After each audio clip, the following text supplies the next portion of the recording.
안녕하세요. 사연에 빠지다의 DJ 민영입니다. 오늘도 두 가지 사연 준비되어 있는데요. 어떤 사연인지 궁금하시죠? 그럼 오늘의 첫 번째 사연부터 만나볼게요. 너처럼 별 볼 일 없는 애가 우리 애들 앞길 막아서야 되겠냐? 이 돈 받고 조용히 이혼이나 해. 내 아들 창창하게 잘 살게 살아지란 말이야. 네, 시모가 며느리인 저에게 이렇게 막말을 했습니다. 세상 천지에 바람난 자기 아들을 이렇게 이혼시키고 싶어 안달난 시모가 또 있을까요? 사람이 평생을 한 사람만 바라보고 사랑하고 의리를 지키는 것이 결혼이잖아요. 하지만 제 결혼 생활은 전혀 그렇지 못했습니다. 그런 기막힌 제 사연을 여러분께 얘기해볼까 합니다. 때는 10여 년 전으로 거슬러 가서 제가 여대에 다닐 때 대학신문 발간 동아리 활동을 하고 있었습니다. 그 동아리의 전국 연합 동아리 모임에서 남편을 만났어요. 그때 만난 남편의 모습은 깔끔한 네이비색 폴로 셔츠에 잘 다려진 베이지색 면바지를 입고 단정하게 젤로 넘긴 헤어스타일이 멋있었어요. 그런 댄디한 차림새에 반했는데 막상 대화를 나눠보니 의외로 대구 사투리와 억양을 쓰고 있었습니다. 서울에서 태어나서 자란 저에게는 그런 사투리와 억양이 재미있었어요. 그런데 그 남자는 사투리를 애써 감추려 서울 말씨를 쓰려고 안간힘이었죠. 만난 지 얼마 안 됐을 때부터 남편은 저에게 적극적으로 호감을 보였습니다. 남편과 저는 서로 빠르게 가까워졌습니다. 그리고 저와 남편은 패션 코드도 잘 맞았어요. 저는 남자가 못생긴 건 참아도 옷 못 입는 건 못 참거든요.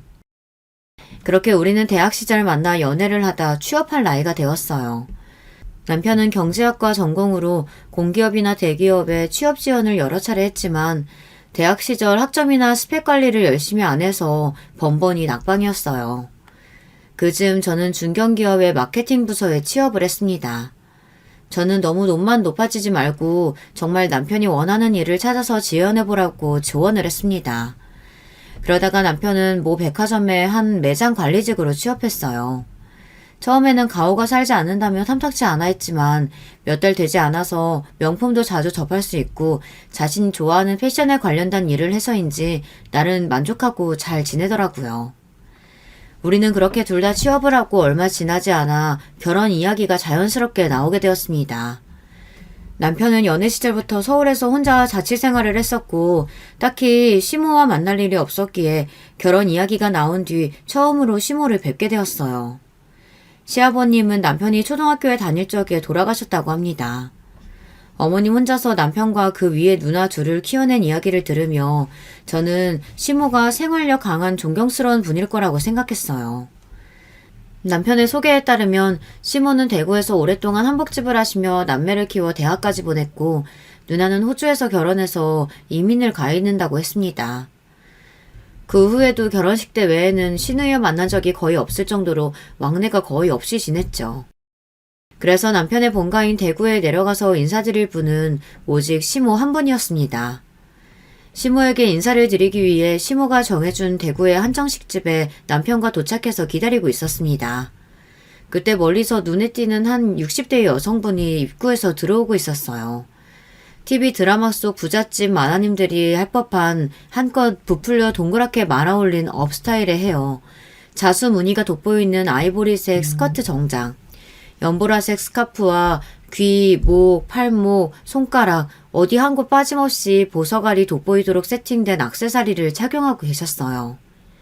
눈을 살짝 아래로 내리깔고 들어오시는 모양새가 곱고 우아한 인상을 받았습니다. 아, 저렇게 패션에 진심인 어머님 밑에서 남편이 자라서 옷을 잘 입고 신경을 썼던 거구나 싶었습니다. 하지만 멀리서 자신의 아들과 곧 며느리가 될 저희들이 앉아있는 모습을 이미 봐놓고도 어떤 아는 체 하는 기색이나 인사도 없이 도도하게 들어오셔서 속으로 아, 왠지 만만한 분은 아니구나 하며 조금 걱정이 되었습니다. 시모는 자리에 앉은 뒤 식사를 하며 의뢰 상견례에서 나올 법한 질문들을 했습니다. 양치는 잘 계시는지, 하시는 일은 무엇인지, 형제 관계는 어떻게 됐는지 등. 예비 시어머님이 물으실 법한 일반적인 이야기가 오갔고 별다른 이상한 낌새는 없었습니다. 그런데 식사 막바지에 후식 과일과 차를 마시며 시모는 전과는 조금 다른 이야기를 꺼내기 시작했습니다. 내가 오랫동안 한복집을 운영하다 보니 참한 규수를 보는 안목이 생겼달까? 내가 꿈꿨던 며느리가 있었어. 그런데 저 아가 자기는 서울에서 나고 자란 오랫동안 연애한 아가씨랑 결혼하고 싶다고 졸라대는 통에 두 손 두 발 다 들었지 뭐야. 아가씨, 아니 서연씨라고 했나? 이상하게 오해하지 말고 들어요. 내가 서연씨 학교며 직장이며 재산 상황 얘기를 듣다 보니 이미 내가 생각하던 아가씨는 아니야. 그런데 이제서 어쩌겠어. 저 아가 선 몇 번 봐도 눈에 안 찬다는데 아가씨만 좋다 하는데 웃자겠냐고. 내가 마음을 정해야지. 생각지도 못한 시모의 속 이야기에 저는 놀라서 자빠질 뻔했습니다. 시모의 얘기를 듣다 보니 시모와 남편은 저의 조건을 이미 계산하고 있었어요. 그리고 그러는 와중에 저 몰래 선도 몇 번 본 모양이었어요. 당황스럽기도 하고 그렇다고 어른께 딱히 뭐라 드릴 말씀이 없어서 가만히 듣고만 있었습니다. 내가 여기 대구 사람들은 다 알만한 위치에 있어. 우리 손님들도 죄다 우리 대구 유지라니까? 그분들 자제부터 직업이면 직업, 재산이면 재산 다 갖춘 노블레스들만 상대하고 교회 권사님들이 정말 좋은 호적 가지고 왔는데 다 물리치고 내가 이 자리에 나온 거 알고 있어? 혹여나 우리 아들이 아비 없이 혼자 자랐다고 아가씨네 집에서 말이 나온다거나 그러면 안 된다는 말이야. 나나 우리 집안이 아주 보통이 아니라고. 일반 서민이 아니라 이 말이야. 아니 드라마에서 돈다발 던지며 해대는 그런 시모가 바로 여기 있단 말이죠. 초면에 예비 며느리에게 이게 무슨 막말이랍니까. 결국 이 자리에서 하고 싶었던 시모의 얘기는 자신과 아들은 대단한 사람들이기 때문에 대접을 받아야 하며 결혼할 때 혼수나 예단은 서운치 않게 잘 챙겨달라는 이야기였던 것 같습니다. 이렇게 시모와 만남 이후 저는 이 결혼이 괜찮을까 걱정도 되고 막말한 시모에게 화가 났지만 그렇다고 해서 딱히 결혼을 반대하신 것은 아니었습니다. 어차피 저와 남편은 서울에서 분가에 살 예정이었기 때문에 시모와 1년에 몇 번이나 부딪힐까 싶어서 크게 마음을 담아주지 않으며 결혼 준비를 했습니다.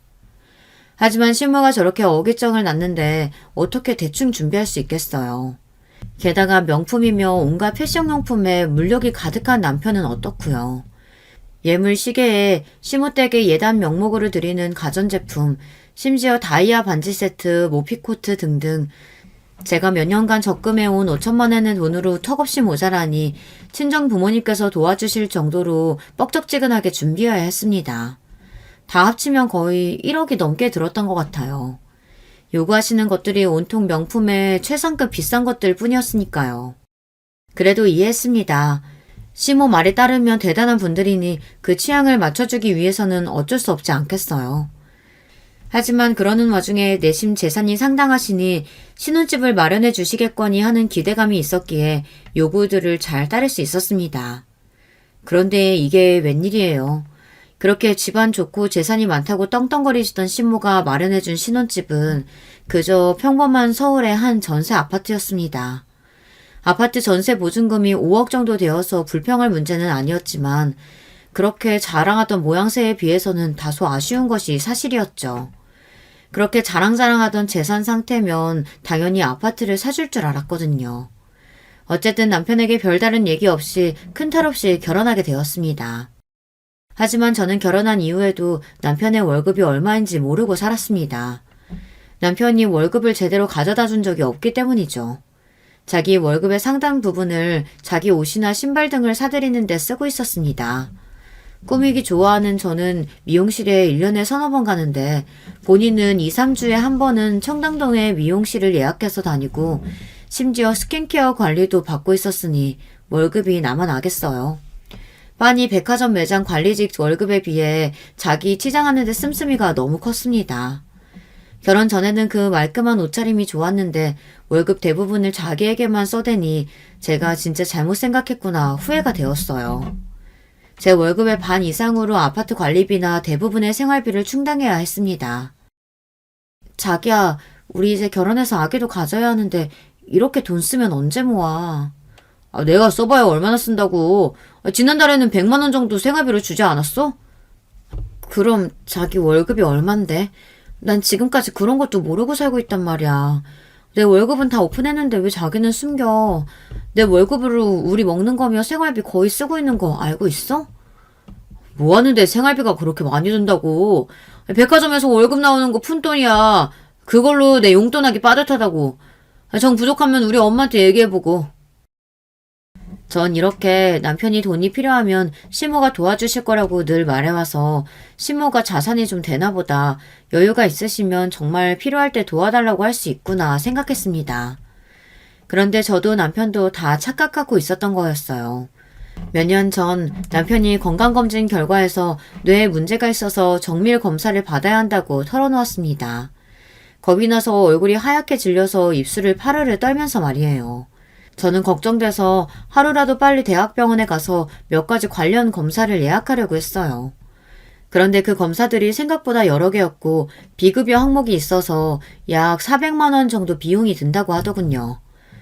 부부 둘 다 사회생활 하는데 그 돈이 없겠냐고 생각이 들지만 부끄럽게도 네, 그 정도 돈도 없었습니다. 몇 달 전부터 임신을 하고 몸이 좋지 않아 휴직을 쓴 상태라 남편이 주는 생활비가 턱없이 부족했기 때문이에요. 그나마 모아놓은 예금 적금을 깨서 생활비로 쓰며 살다 보니 돈이 없었습니다. 자기야, 늘 자기가 어머님이 도와주실 거라고 큰 소리 쳤었잖아. 어머니께 검사비 부탁드려보자. 설마 아들 검사비를 안 주시겠어? 남편은 고개를 끄덕이며 병원 앞 휴게 공간 한켠으로 들어가서 전화를 하고 나왔습니다. 무슨 대화가 그리 긴지 한 30분가량 통화하고 돌아온 것 같았고 남편의 얼굴이 그리 밝지는 않았기에 저는 어떻게 된 거냐고 물었습니다. 아니 참, 우리 엄마 한복집이 어쩌다 이렇게 된 거야? 뭐 한복집에 손님이 끊긴 지 꽤 오래됐나 봐. 엄마도 하는 수 없이 벌어놓고 있던 돈 야금야금 쓰고 계셨다고 하시는데 그래도 돈 400만 원은 있다고 걱정 말라고 하시니까 보내주시겠지. 아니 결혼 전부터 그렇게 재산 있다고 으스대시더니 이게 무슨 이야기인가 싶었습니다.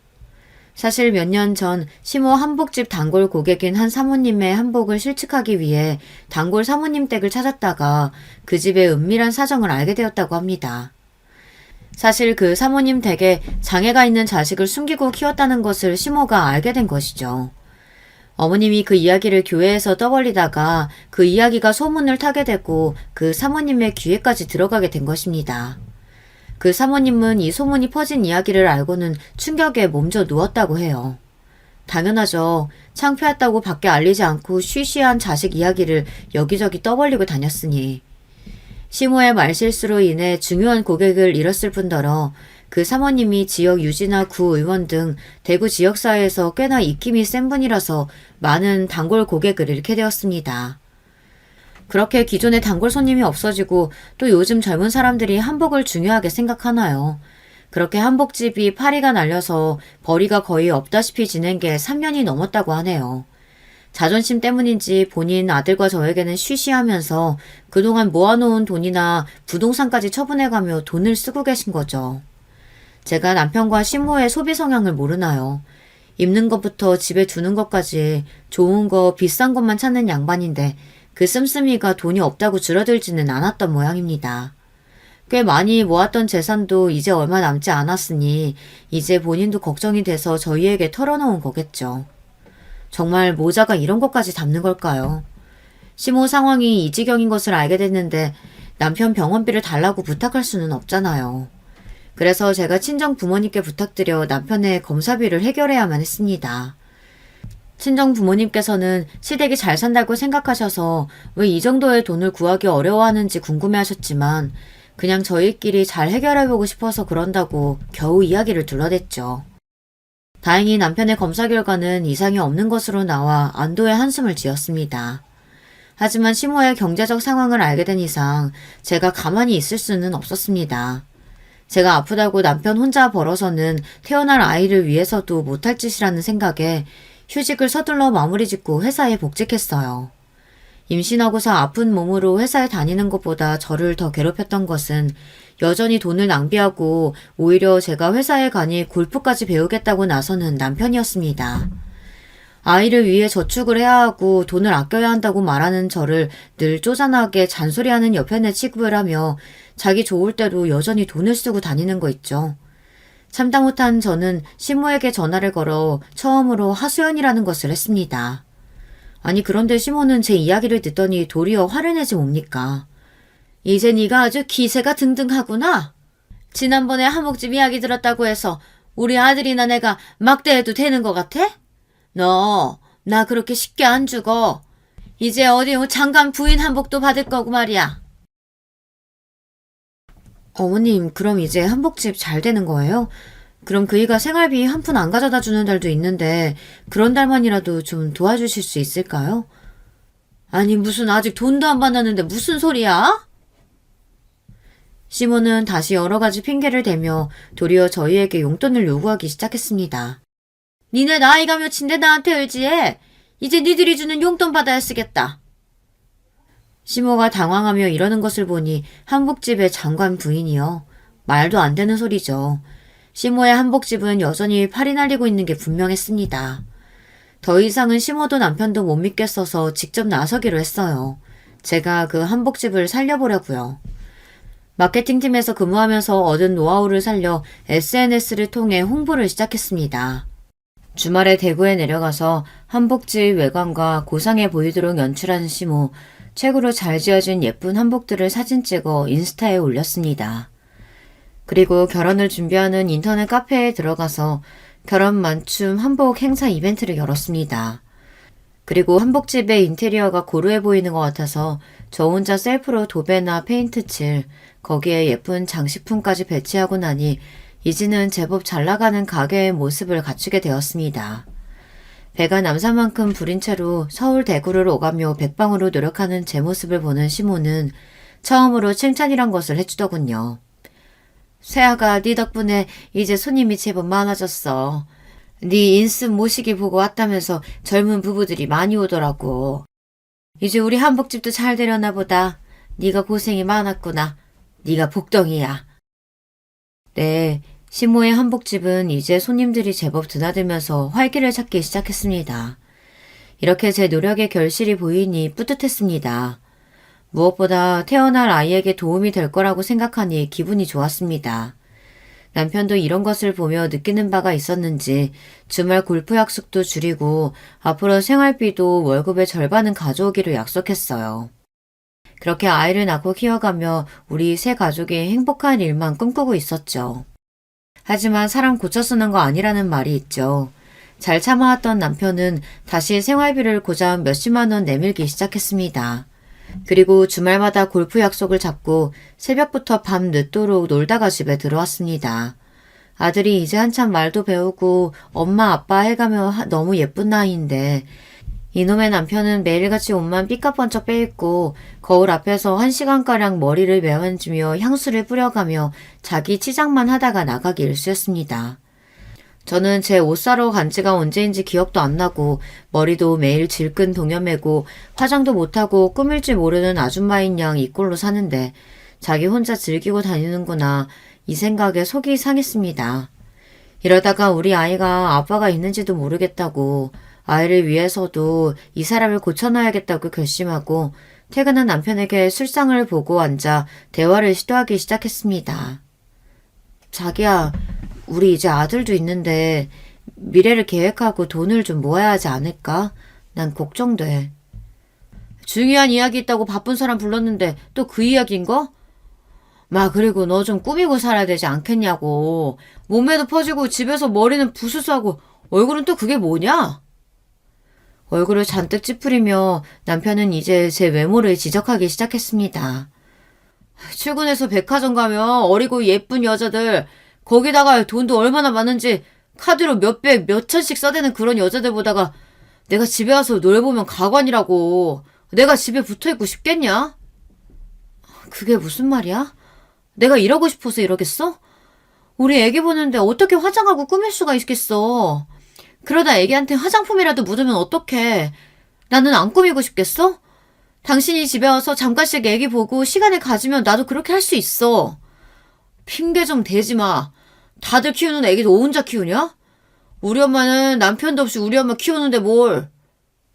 그래, 비교 한번 해보자. 우리 아랫집 아빠는 매일 일찍 퇴근해서 애기랑 놀아주고 목욕도 시켜준대. 가끔 유치원 등하원도 하러 오는 거 본 적이 한두 번도 아니야.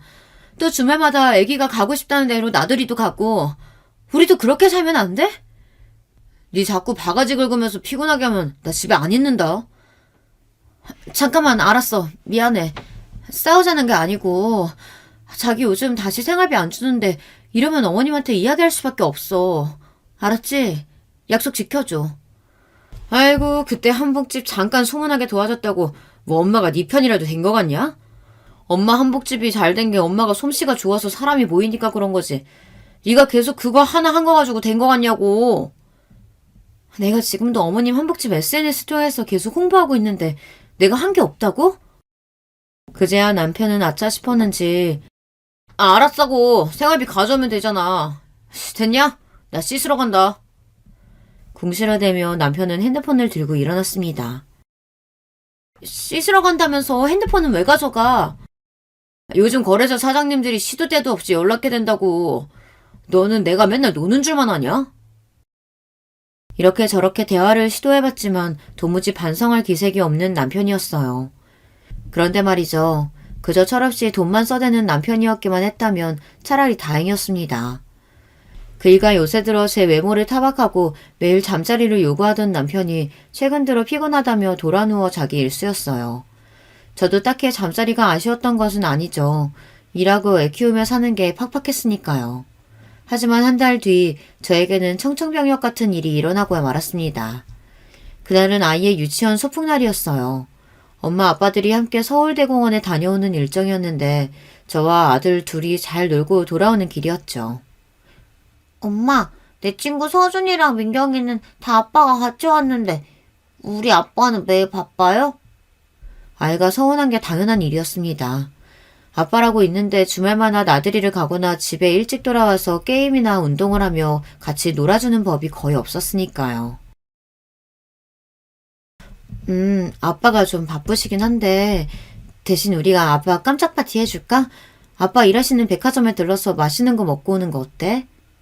아이는 한박 웃음을 지으며 발걸음이 빨라졌습니다. 저렇게 좋을까 귀엽기도 하고 안쓰럽기도 한 마음을 안고 남편이 일하는 백화점 매장으로 향했죠. 남편이 일하는 매장 안으로 들어선 순간 저는 제 두 눈을 의심했습니다. 아니 이게 어찌된 일이란 말이죠. 남편이 어떤 여성과 히히덕거리며 함께 쇼핑을 하고 있는 것이었습니다.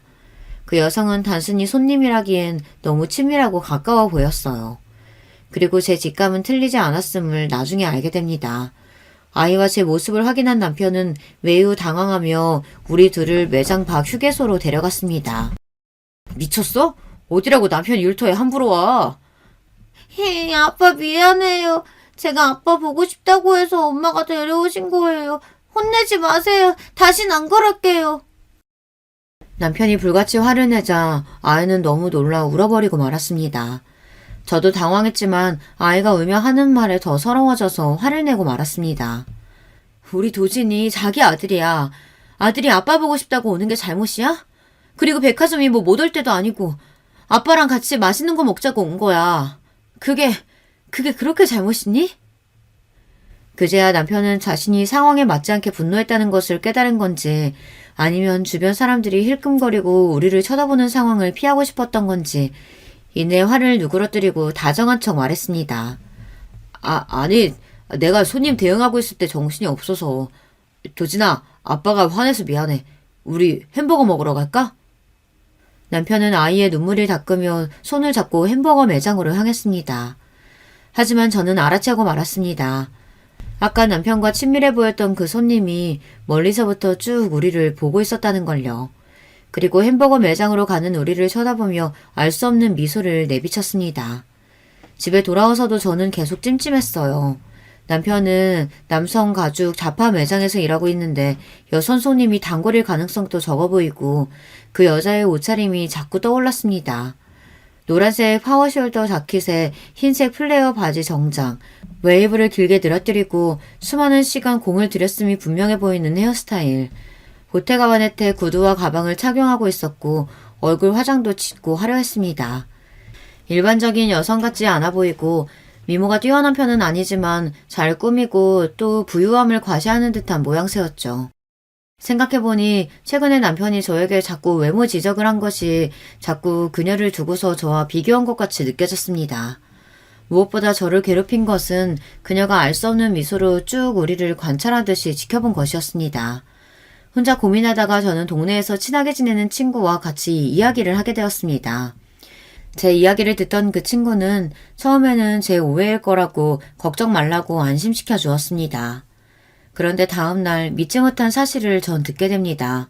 그 친구가 전화를 해서는 서연아 미안해. 사실 어제 네 얘기 듣고 바로 솔직하게 얘기 못했어. 네가 너무 놀랄까봐 말이야. 그리고 나도 그냥 쉽게 할 얘기는 아닌 것 같아서 주변에 물어보고서 이렇게 이야기하는 거야. 어렵게 말 꺼낸 친구의 이야기는 삼류 막장 속 바로 그런 불륜 이야기였습니다. 그 주인공이 바로 제 남편이었던 거죠. 백화점에서 일하는 저희 남편을 아는 사람들은 이미 여러 차례 목격하고 암암리에 소문이 돌았다고 합니다. 엄청 화려하게 차려입고 다니는 여자가 매일같이 남편 매장에 와서 놀다 가고 퇴근까지 종종 같이 하는 모습을 목격했다고 하네요. 혹자는 그 여자가 제 남편의 아내인 줄 알았다는 얘기까지 있었습니다. 백화점에서 너무 대놓고 놀아나니까요. 그녀, 아니 그 상간녀는 제가 봤던 인상처럼 일반적이고 얌전한 여성처럼 보이지 않았다는 것은 화려한 치장뿐 아니라 말투가 요사스럽고 도도하기까지 했다는 겁니다.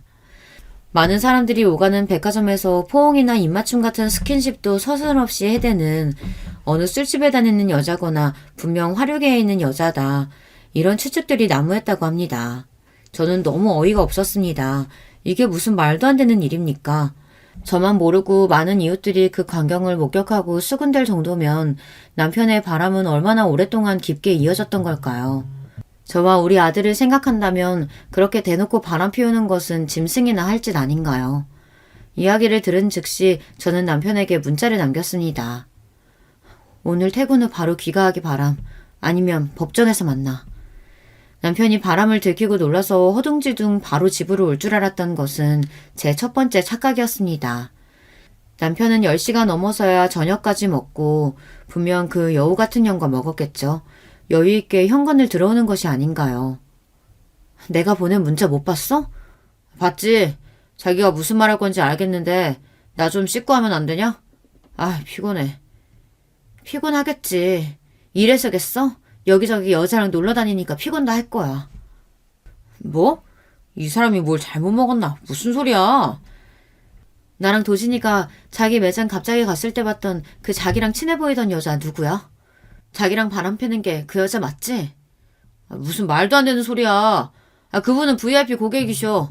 그분이 우리 매장에서 사는 매출액이 얼만지나 알아? 내가 겨우 공들이는 손님한테 무슨... 잡았대도 소용없어. 내가 그날만 얼핏 보고 눈치로 이러는 줄 알아? 이미 동네에 소문이 파다하다고. 자기가 매장에서도 그 여자랑 연애하고 퇴근하고 어디를 매일같이 가는지 술집 여자 같은 그 여자랑 바람 피는 걸 본 사람이 한둘이 아니라고. 남편은 잠시 아무 말도 못하더니 집을 나가버렸습니다. 이건 자기가 바람 인정한 거 맞죠? 그런데 저에게 어떠한 이야기도 하지 않고 그대로 집을 나간 사실이 더 화가 나고 수치스러웠습니다. 난 아직 물어볼 게 많은데, 할 말이 많은데. 그렇게 남편이 갑자기 집을 나간 뒤 며칠을 돌아오지 않았습니다. 저는 그 며칠 동안 지옥을 경험했습니다. 해명도 하고 반성도 하고 그래야 할 사람이 도리어 잠수를 타버리니 답답했어요. 답답한 마음에 일하는 매장에 갈까 하다가 거기에서 또 그 여자를 만난다면 저는 참지 못하고 정말 막장 드라마처럼 그녀과 남편 다 머리채 잡고 악다구니를 쓰고 말 것 같았어요. 하지만 남편이 일하는 중요한 곳에서 그럴 수는 없잖아요. 게다가 또 그런 일이 사람들 입에 오르내리는 것이 두렵고 우리 아이의 귀에까지 들어갈까 무서웠습니다. 남편은 3일이 지나서야 일요일 저녁이 돼서야 집에 들어왔습니다. 잠깐 이리 와봐. 할 얘기 있어. 집에 돌아온 남편이 추레하고 힘든 모습으로 저에게 잘못을 빌며 올 줄 알았던 것은 저의 두 번째 착각이었습니다. 내가 이 얘기를 어떻게 하는 게 좋을지 모르겠는데 뭐 질질 끌어봐야 너만 상처받을 테고 동네에도 이미 알 사람은 안다며 빨리 해결 보는 게 좋겠다는 생각이 드네. 지금 무슨 말을 하려는 거야, 자기? 이제 나는 네 자기 안 할란다. 진짜 이상형인 여자 딱 만나버렸거든. 그동안 우리 아들도 키워주고 잘 살아왔던 건 고마운데 이제 내 마음이 떠나버렸어. 그 대단한 여자한테 말이야. 이 남자는 말하는 도중 그 여자가 떠올랐는지 잠깐 웃고는 말을 이어갔습니다. 그 여자가 뭐 술집? 참네. 네가 감히 따라도 못 갈걸? 그런 스펙을 가진 여자야. 어디다 대고 동네 사람들이 수군대는지 모르겠네. 남편의 설명에 따르면 그녀는, 아니 그 상간녀는 서울, 그중에서도 청담동에서 태어나 청담중학교까지 다니다가 일본으로 유학을 갔다고 합니다. 그러고 일본에서 대학까지 마친 재원이라는 말이죠. 나이는 저랑 비슷한데 지금 삼성동에 있는 유명한 광고회사에 다니고 있다며 능력이 대단하다고 합니다. 저도 아이를 낳고 경력 단절이 아니었다면 꽤 괜찮은 회사를 다니고 있을 사람이었는데 말이죠. 능력 없는 지를 만나서 지금은 온라인 홍보 프리랜서로 일할 수밖에 없는 제 신세가 원통했습니다. 나도 결혼하지 않고 회사 다녔다면 상간녀 부럽지 않을 텐데. 그뿐만이 아니야. 네가 봐서 알겠지만 그녀 패션 좀 봐봐라. 여자가 딱 그래야 돼. 패션 감각도 살아있고 물론 돈도 좀 있어야 가능한 일이지만. 자기 60억짜리 통장 본 적 있어? 그녀가 나한테 보여주더라. 부모님이 주신 재산 몇 억 받은 걸 투자해서 얼마나 잘했는지. 부동산뿐만이 아니라 통장에 60억이 찍혀있더라니까. 대단하지 않아? 마치 자기가 떼돈을 번 것인 양 아이처럼 들떠 말하는 남편의 모습을 보니 어처구니가 없더군요. 네, 결국 그랬던 거였습니다. 어쩔 수 없이 다가온 사랑, 뭐 그런 거보다는 어쨌든 불륜녀가 스펙도 좋고 무엇보다 돈이 많으니까. 그러니까 바람을 피고도 저렇게 당당했던 거였습니다. 그래서 말인데 어차피 자기까지 알게 된 마당에 우리 쿨하게 헤어지자. 자기야, 그게 지금 무슨 말이야? 집에 나가 있는 동안 나 생각 많이 했거든. 근데 나 그 여자랑 못 헤어져. 굳이 따지면 니랑은 이제 정리할 수 있겠더라. 이제 구질구질하게 끌지 말고 깔끔하게 갈라서자. 그냥 헤어져주기 어려우면 위자료? 뭐 그런 거 줄 수 있어. 그녀가 좋은 투자처 소개해줘서 나랑 엄마도 투자해서 앞으로 돈 좀 벌 거거든. 뭐 그녀처럼 한 달에 1억 넘게 이자 찍히기는 힘들어도 몇천은 될 테니까. 정 억울하면 이 집 전세금 더 줄게. 어때? 이렇게 신나다는 듯 웃어대는 남편의 입을 찢어버리고 싶었습니다. 지금 무슨 말을 듣고 있는 건지 어안이 벙벙하기만 할 뿐이었어요. 바람을 피고도 돈저랑을 해다며 저랑 헤어지겠다고요. 저는 겨우 마음을 진정시키고 남편을 설득하려고 했습니다. 자기야, 일단 지금 경솔한 것 같아. 우리 도진이 생각해봤어? 당신 아빠 없이 절어서 서러웠다며. 우리 도진이 엄마 없이 자라게 할 거야? 그건 내가 우리 그녀한테 잘 부탁하면 아마 도진이 키워줄 거야. 너보다 훨씬 괜찮은 여잔데 더 좋은 엄마가 돼줄 수 있지 않을까? 나 너 같은 인간 좋으라고 이혼 못 해줘. 아니, 안 해줄 거야. 우리 도진이 위해서도 나 너네 떳떳이 사는 거 못 보니까 하루빨리 그 상간이 정리하고 와. 저는 차오르는 눈물을 애써 감추며 돌아서서 한 글자 한 글자 악에 받쳐서 남편에게 퍼붓고는 방으로 들어와 버렸습니다. 그날로 몇 날 며칠을 눈물로 보냈는지 잘 기억이 나지 않습니다. 제가 연락이 닿지 않고 먹지도 않고 멍하니 있는 저를 걱정한 아들이 외할머니, 그러니까 저희 엄마에게 전화를 한 모양이었습니다. 친정엄마가 저희 집 배를 다급히 누르셨습니다. 예, 우리 아가, 이게 어떻게 된 일이야? 네 꼴이 이게 뭐야? 무슨 일이 있었던 거니?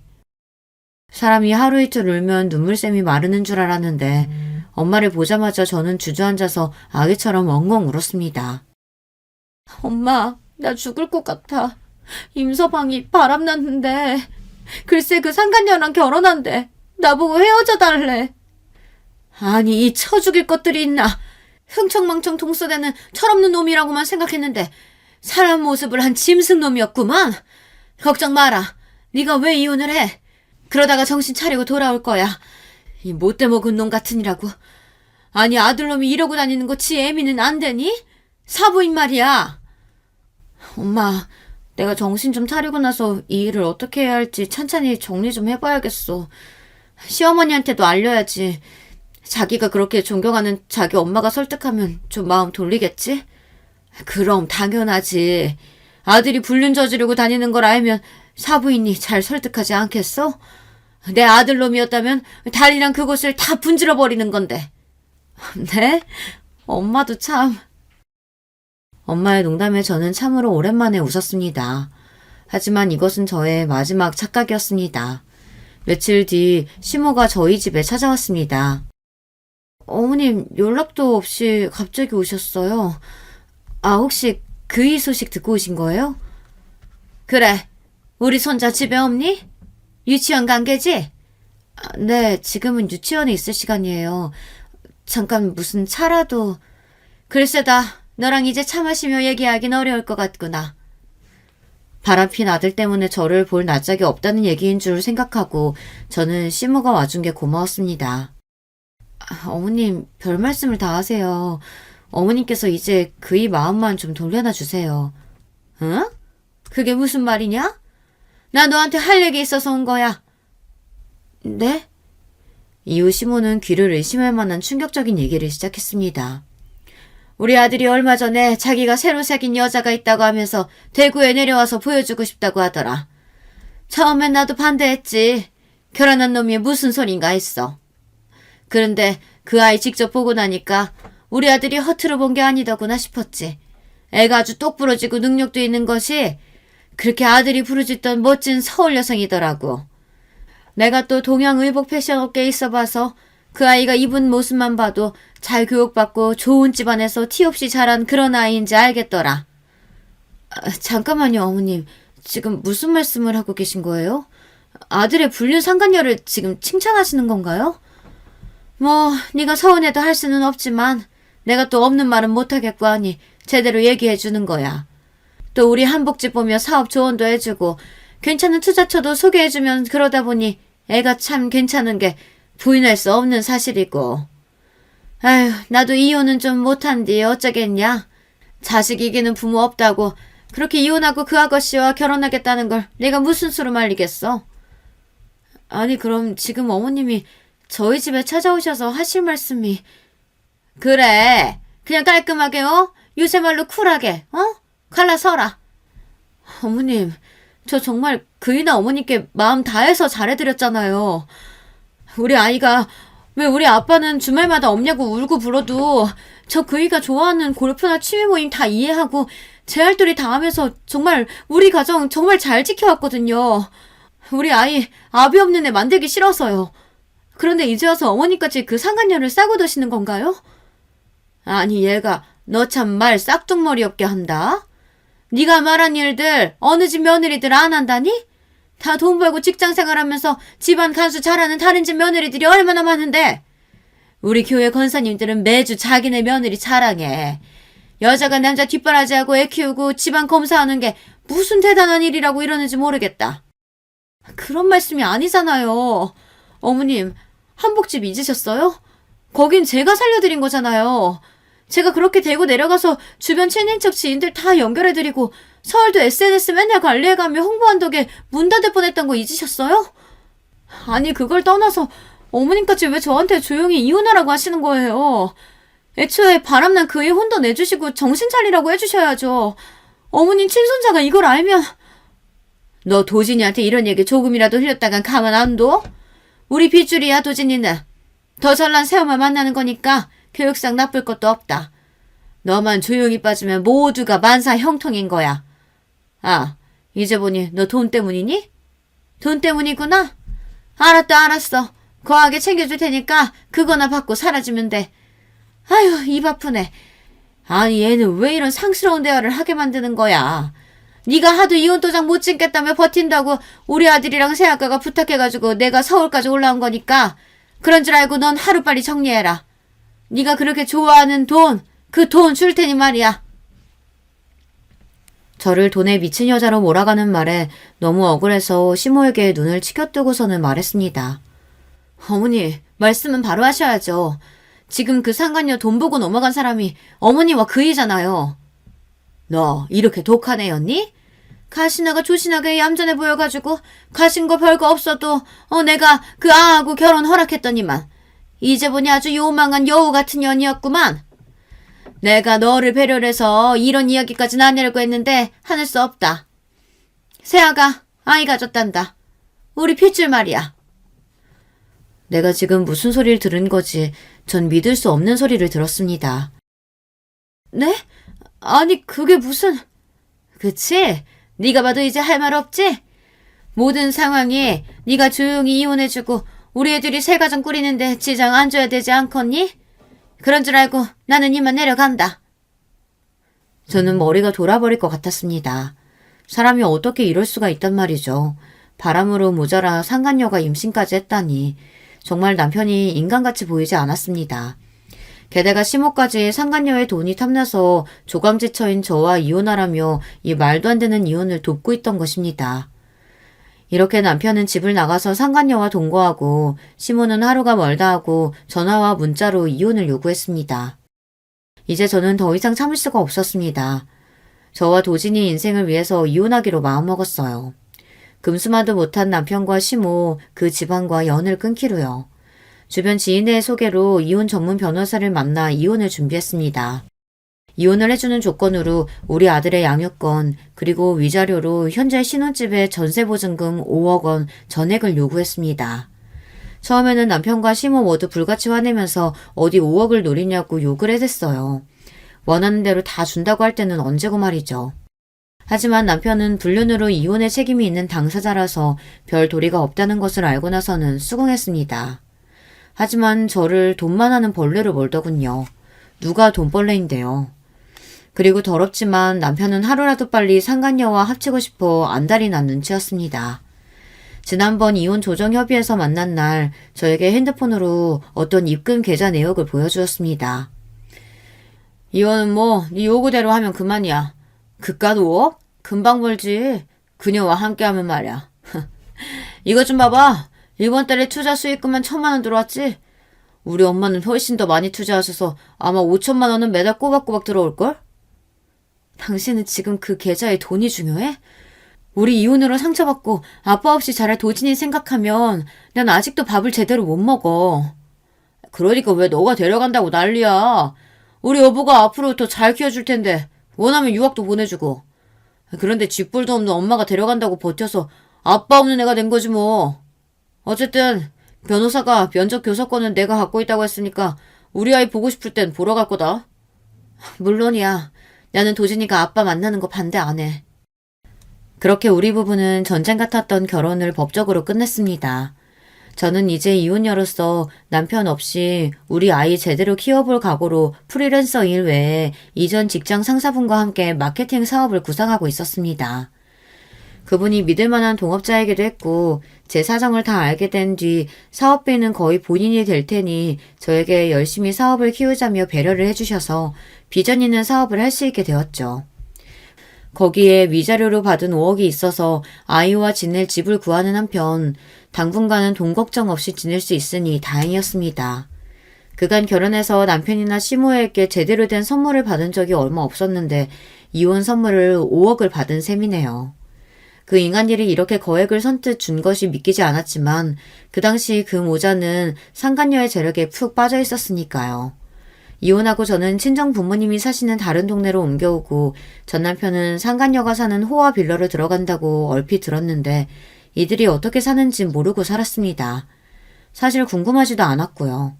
하지만 인과응보라죠. 불쌍한 내 인생에 너무도 통쾌한 일이 생겼습니다. 어느 날 전 남편에게 전화가 왔습니다. 자기야, 잘 지내지? 우리 아들은 아픈 데 없이 잘 크고 있고? 내가 왜 당신 자기야? 난 잘 지내. 2달이 넘도록 소식이 없더니 무슨 일이야? 이제 와서 아들이 보고 싶어졌나 보지? 사실 난 잘 못 지낸다. 너도 보고 싶고 우리 도진이도 보고 싶고 나 미칠 것 같은 거. 수학이 넘어 전 남편의 목소리가 울음을 참는 듯 했습니다. 아, 무슨 사단이 났구나 싶었죠. 잠깐만 진정해봐. 천천히 얘기해봐. 뭐가 어떻게 된 일인지. 저와 이혼한 뒤 남편과 시모가 겪은 일은 정말이지 파란만장했습니다. 남편을 통해 들었던 상간녀의 강남 8학군 출신부터 일본 유학생의 잘나가는 광고회사 등 스펙은 모조리 거짓이라는 것이 밝혀졌다고 합니다. 결혼할 때 들어갔던 상간녀의 호화 빌라는 알고 보니 월 1,000만 원이 넘는 거액의 월세집이었습니다. 그리고 보증금도 거의 없어서 사실 상간녀는 능력도 없고 재산도 없는 여자였던 것입니다. 월세를 감당할 수 없다며 상간녀는 합가한 뒤 바로 남편과 시모에게 앞으로 빌라 월세비와 생활비를 줄 것을 요구했다고 합니다. 이 부분에서 남편은 못된 년 어쩌고 하면서 제 앞에서 상간녀의 욕을 늘어놓았습니다. 이런 말도 안 되는 상황에 어이없어 웃음이 나왔어요. 저와 이혼하기까지 상간녀의 대단한 스펙을 자랑하던 그 얼굴을 지금까지 잊을 수가 없는데 말이죠. 남편은 욕을 퍼붓다가 잠시 정적이 흐르다가 이내 울기 시작했습니다. 자기야, 내가 정말 미치겠는 건 아무래도 그년한테 투자 사기를 당한 것 같아. 나도 나지만 우리 엄마는 어떡하냐고. 우리 엄마 한복집이랑 집, 상가, 가진 재산 몽땅 담보로 대출받아서 투자한 거였는데. 자초지정을 듣고 보니 상간녀는 투자 사기 회사의 홍보 말단 직원, 속히 다단계 업체에서 사람을 꼬드겨내는 그런 일을 하는 여자였습니다. 그런데 남편과 시모는 그 여자에게 홀려서 모든 재산을 투자하고 회사가 잠적해버린 것이죠. 그동안 상간녀가 보아줬다던 60억이 넘는 계좌도 사실은 가상계좌로 회사에서 만든 사이트 화면이며 이는 모두 허상이었던 것입니다. 이렇게 남편과 시모가 투자한 돈을 들고 사라진 그 상간녀 회사를 고소하겠다며 길길이 날뛰는 남편에게 뭐라 해줄 말이 없었습니다. 내 아이의 남편과 친할머니가 참 딱하게 됐다 싶으면서도 그렇게 돈에 눈이 멀어 사람 도리를 못하던 인간에게 하늘이 벌을 내리셨구나 싶습니다. 하루는 시모가 헐레벌떡 뛰어와 신발도 제대로 벗지 못한 채로 급히 집에 들어왔습니다. 그리고 바닥에 무릎을 꿇고 사정사정 하는 거 아니겠어요? 아가, 우리가 잘못했구나. 그 불려시한테 홀랑 속아갖고 착한 우리 며느리한테 그랬으니 우리가 정말 미안하다. 우리 불쌍한 아들 지금 서울에서 지낼 곳도 없는데 너희 집에서 다시 합쳐서 살면 좋지 않겠냐? 이렇게 시모는 잘못했다며 사죄하고 눈물을 호소했습니다. 어머님, 이러시면 제가 불편해서요. 일어나세요. 아무리 울고불고 사과하셔도 두 분은 돌아올 수 없는 강을 건넜어요. 이미 사람 밑바닥 다 보여줘 놓고 어떻게 다시 합쳐요. 이제 여긴 제 집이에요. 어머님이나 그이가 올 수 없는 곳이죠. 자꾸만 찾아오시면 그때는 경찰에 신고할 수밖에 없습니다. 방금 전까지 그렇게 사정하시던 시모는 갑자기 표정을 싹 바꾸고 표독스럽게 쏘아붙이기 시작합니다. 이게 왜 네 집이야? 우리가 너한테 준 5억으로 산 거잖아. 우리도 여기 권리가 있어. 역시 본성은 어디 안 가는 거나 싶습니다. 이제 와서 시모는 위자료 5억이 탐났던 모양입니다. 겨우 시모를 돌려보낸 뒤로도 남편과 시모는 하루가 멀다 하고 저에게 다시 합치자며 졸라대고 있습니다. 그런데 그들이 정말 자신들의 죄를 뉘우치고 반성했을까요? 아니요, 사람은 고쳐 쓰지 않는다고요. 사람 같지 않고 돈만 밝히는 그 모자와 저는 더 이상 엮이고 싶지 않습니다. 아무리 돈이 중요하다지만 하루아침에 조강지처를 내치는 게 사람이 할 짓인가요? 또 더 돈 많은 여자가 생겼다고 해서 자기 아들을 싸고 돌며 며느리 내보내는 시모는 어떻고요? 이 사람들은 지금도 제가 가진 돈이 탐나서 온 속물일 뿐이라고 생각합니다.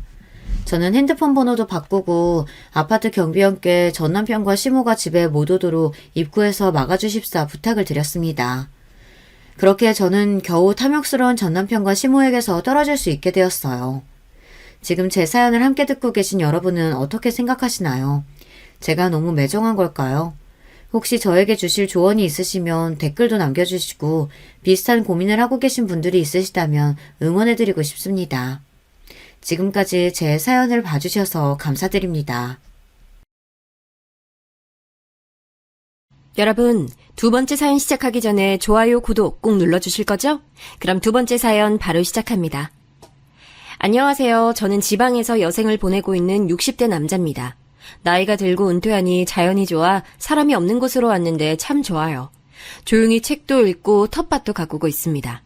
동네에서 떠돌이 개가 있어 그 친구를 집으로 데려와 같이 지내는데 참 평화로워요. 이렇게 평화롭게 지내는 것이 좋다가도 가끔 외로울 때가 있습니다. 그럴 땐 아주 어렸을 때부터 매일 밤 썼던 일기장을 봐요. 그러다 제 인생에서 가장 큰 사건을 제보하고 싶어졌습니다. 여러분은 인생의 은인이 있으세요? 저는 있습니다. 아니, 사실 저는 한 명이 아니에요. 세상은 혼자 살아가는 게 아니고 다 같이 살아가잖아요. 평탄하지 않은 인생을 살아오며 참 많은 사람을 만났습니다. 그중 제 인생을 구원해준 은인 몇 분을 만났어요. 첫 번째 은인은 제 아내입니다. 다들 그렇겠지만 대한민국 중년의 삶이 다 저마다 사연을 가지고 있잖아요. 저번에 뉴스를 보니 특히 5, 60대는 격동의 시대를 보냈다고 합니다. 저는 그 말에 전적으로 동의해요. 8남매 중 6번째로 태어난 저는 부모님의 관심을 받지 못했습니다. 가난해서 장남인 큰형을 빼고는 대학에 가지 못했어요. 그래도 아버지가 남자들은 고등학교에 보내셔서 저는 고등학교는 졸업할 수 있었습니다. 졸업하고는 바로 철물점에 취업했어요. 그것도 아버지 친구가 하시던 곳이었죠. 삼촌이라고 부르며 제가 따랐던 기억이 납니다. 삼촌을 따라 철물점에서 일하며 많은 것을 배웠어요. 그러다 군대를 다녀왔는데 삼촌이 고향으로 내려간다고 철물점 문을 닫으셨습니다. 갈 데가 없는 저는 급하게 일자리를 알아봤어요. 그러다 제가 사는 곳이 해안가였는데 횟집에 일자리를 구했습니다. 그냥 아무 생각 없이 지원했는데 상당히 힘들었죠. 그래도 괜찮았습니다. 왜냐면 거기서 제 아내를 만났거든요. 여러분은 첫눈에 반한다는 말을 믿으세요? 전 강력하게 동의합니다. 제가 아내에게 첫눈에 반했거든요. 다행히 아내도 제가 싫지 않았는지 그렇게 1년이라는 짧은 연애를 마치고 우리는 결혼까지 하게 됐습니다. 아내도 그렇고 저도 그렇고 둘 다 가정 형편이 넉넉진 않았어요. 그래서 진짜 받은 게 하나도 없었습니다. 우리는 그렇게 결혼하고 신혼을 횟집에서 일하며 보냈습니다. 그런데 횟집에서 일하다가 문득 이런 생각이 들었습니다. 평생 이렇게 살 수는 없지 않나? 나도 이제 가정이 있고 챙겨야 할 가족이 있으니 능력이 생겨야 할 것 같았어요. 그래서 아내와 진지하게 상의했습니다. 그런데 둘이 고민을 할 때 갑자기 둘째 형에게 연락이 왔습니다. 부산에 가서 자동차 정비소를 할 건데 제게 같이 가지 않겠냐는 제안이었어요. 그렇게 우리 부부는 둘째 형을 따라 부산으로 가게 됐습니다. 부산에서 둘째 형과 같이 살던 삶은 지금 생각해도 참 힘들었어요. 그래도 아무것도 없이 형을 믿고 따라간 것도 분명 저니까 옆에서 많이 도왔습니다. 형은 이미 결혼한 상태라 형수님과 우리 아내는 둘이 집에 있었어요. 사정이 넉넉지 않아 같은 집에서 살았는데 집세도 반반 냈습니다. 하지만 제대로 된 월급도 받지 못했어요. 형은 월세를 제외하고 준다고 하며 월급을 줬는데 금액이 정말 적었습니다. 그 이후로 둘째 형에 대한 배신감에 잠도 제대로 자지 못했죠. 저만 보고 부산까지 온 아내를 보니 더 화가 났습니다. 그리고 그때 하필 또 아내가 첫째를 임신했을 때였어요. 이렇게 계속 형과 살면 평생 돈을 벌지 못한다고 생각했습니다. 형, 사실대로 말해줘. 그동안 왜 나한테 월급을 그렇게 적게 준 거야? 나 이제 다 알아. 내가 그냥 동생이니까 사기쳐도 된다고 생각했어? 말을 왜 그렇게 해? 나도 다 생각이 있었어. 나중에 조카 태어나면 돈 주려고 했어. 넌 내가 책임졌더니 이렇게 배신을 해? 그걸 어떻게 믿어? 진짜 너무 실망이다. 그러면서 월세는 같이 내는 게 말이 돼? 아주 벼룩의 간을 빼먹지 그랬어. 내가 얼마나 형을 돕느라 고생했는데. 정비 하나도 모르는 거 알려준 것도 나잖아. 너야말로 실망이다. 네가 이렇게 생각할 줄 몰랐어. 이럴 거면 고향으로 가.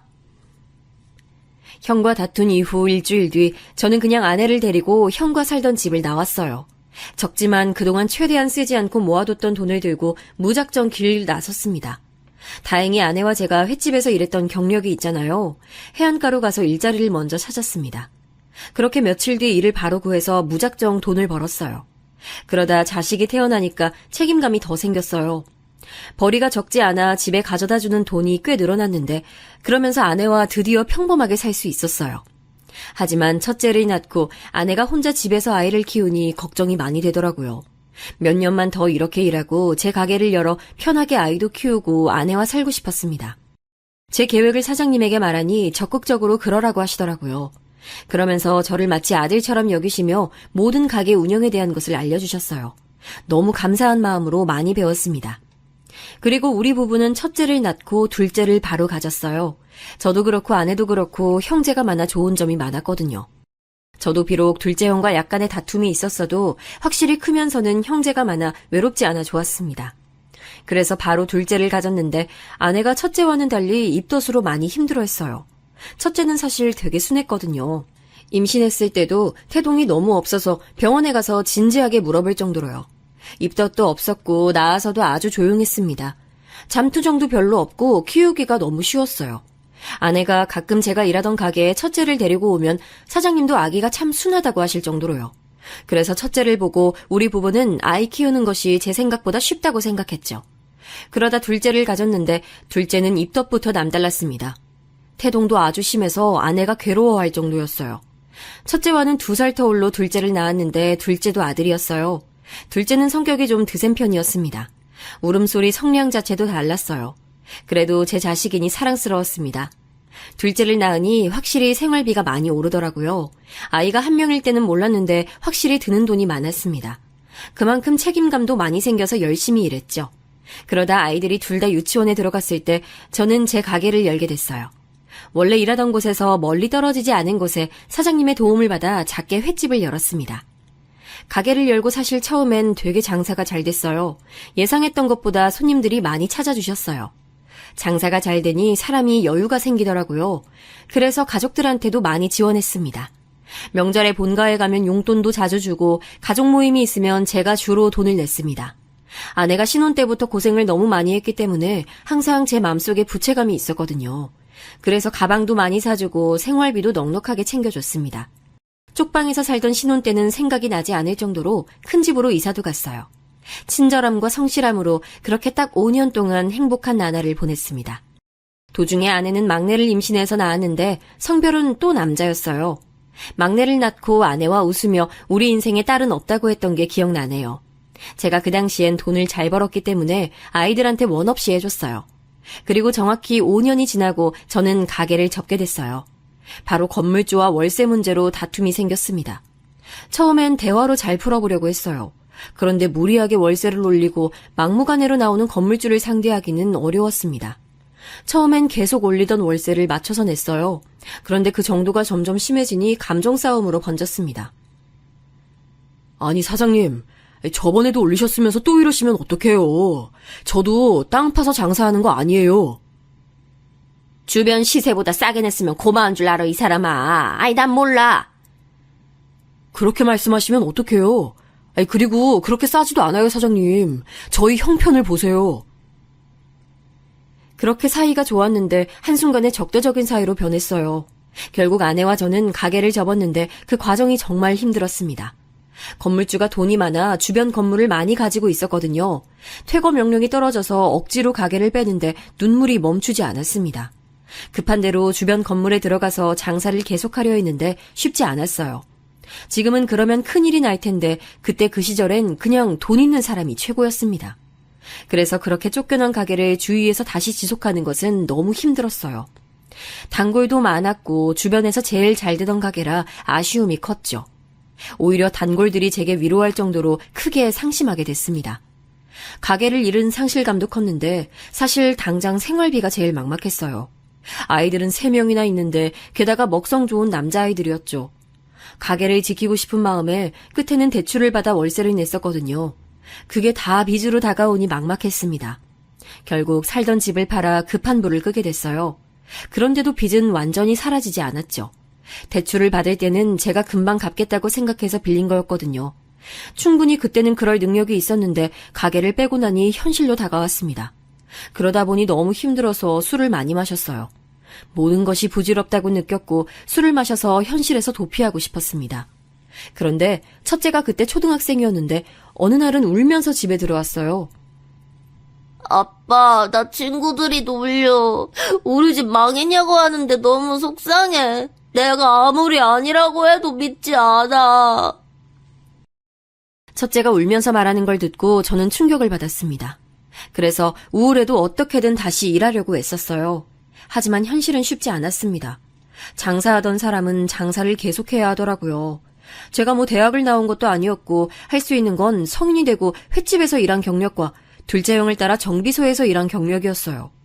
갓 성인일 때 철물점에서 일한 경력이 있긴 해도 다 조각 경력이라 그걸 살리는 것도 쉽지 않았습니다.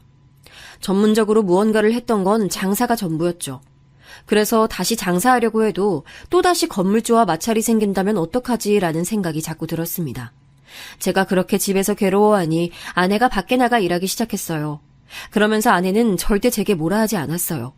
사모님 소리 듣다 주방에서 일하는 것이 본인에게 얼마나 힘들었겠어요. 그런데도 전혀 내색하지 않았습니다. 그런 모습을 보며 저는 마음을 또 다잡게 됐어요.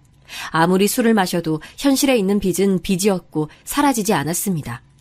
그래서 저는 급한 대로 운전대를 잡았습니다.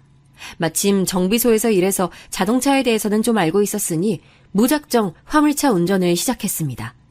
그래도 빚을 제때 갚지 못하니 나중에는 아무리 좁은 집으로 이사해도 감당이 되지 않았어요. 정상적으로 은행에서 빌린 돈이 아니라 후폭풍이 대단했습니다. 나중엔 급기야 집으로까지 사채업자들이 찾아왔어요. 찾아와서 다 때려 부수고 돈을 내놓으라고 난리가 아니었습니다. 안 그래도 아내는 있는 가방은 다 팔고 금속 제품도 다 팔았거든요. 집에 있는 것이라곤 고물밖에 없던 시점인데 사채업자들은 그것마저 다 부쉈습니다. 올 때마다 큰 소리를 내며 소란스럽게 하니 주변 이웃들도 대놓고 우리 가족을 싫어했어요. 아이들도 불안해하며 잠을 제대로 자지도 못했습니다. 막내가 그나마 어려서 아무것도 모르던 게 감사했을 정도로요. 급하게 운전을 많이 하고 아내도 막내를 업고 식당에 가서 일하는데 돈을 벌면 다 가져가니 정상적인 생활이 되지 않았습니다. 아예 나중엔 아내가 일하던 식당에 가서 뭐라 말하더라고요. 덕분에 아내는 식당을 몇 번이나 옮겨가며 일했습니다. 그것마저 나중엔 받아주는 곳이 없었어요. 그리고 그때 우리가 살던 방의 집주인이 진짜 마음씨가 좋으셨거든요. 이웃들이 아무리 우리를 손가락질해도 괜찮다고 하시던 분이었어요. 그런데 하도 사채업자들이 찾아오니 나중엔 우리 가족에게 나가달라고 했습니다. 집주인을 원망하거나 그러진 않아요. 저 같아도 그런 행동을 했을 것 같거든요. 늘어나는 이자를 감당하지 못해 결국 저는 공장에 들어가는 법을 택하게 됐어요. 사채업자들에게 마지막으로 부탁을 했습니다. 각서까지 썼으니 이제 찾아오진 마세요. 진짜 월급 다 드릴게요. 진짜 이번이 마지막이야, 어? 그래도 꼬박꼬박 갚으니까 노력이 가상해서 봐주는 거야.